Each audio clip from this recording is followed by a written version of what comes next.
জিয়া উদ্যান থেকে এই মুহূর্তে সরাসরি আপনাদেরকে যুক্ত করেছে, দেখানোর চেষ্টা করছি অ্যাটর্নি জেনারেল। তিনি কিন্তু অ্যাটর্নি জেনারেল নির্বাচিত হওয়ার পরে আজকে জিয়া উদ্যানে প্রেসিডেন্ট জিয়াউর রহমান, সাবেক প্রেসিডেন্ট জিয়াউর রহমান এবং সাবেক প্রধানমন্ত্রী বেগম খালেদা জিয়ার যে সমাধিস্থল সেখানে এসেছেন শ্রদ্ধা নিবেদন করতে। এই মুহূর্তে ঠিক সরাসরি দেখাচ্ছে তিনি কিন্তু সেখানে মোনাজাত ধরেছেন এবং তার যে অ্যাটর্নি জেনারেল হিসেবে নির্বাচিত হয়েছেন তারপরে কিন্তু তার যে আজকে কিন্তু তিনি শ্রদ্ধা নিবেদন করতে এসেছেন এবং এখন এই মুহূর্তে কিন্তু দোয়া মোনাজাত করছেন এবং সরাসরি আপনাদেরকে দেখানোর চেষ্টা করছি, জিয়া উদ্যান থেকে সরাসরি আপনাদেরকে যুক্ত করেছি।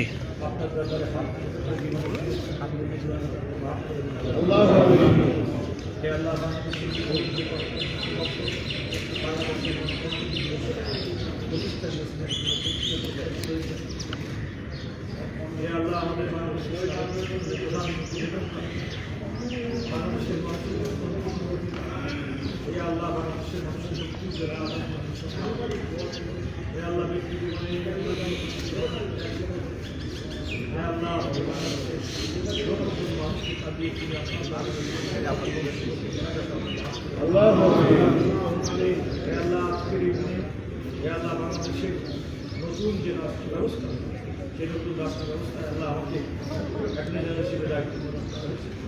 আল্লাহ আজকে আমরা বিশেষ সঠিকভাবে সে দায়িত্ব আল্লাহ তার সঙ্গে পেশাদারিত্বের সঙ্গে দেশের মানুষের কল্যাণে কাজ করতে পারি। আমরা তার জন্য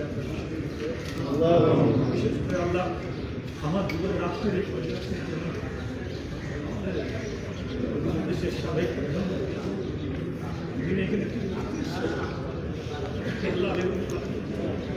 যার এখানে কোনো না হলে আজকে আমার শিক্ষা জীবন আজকে এই পর্যায়ে আল্লাহ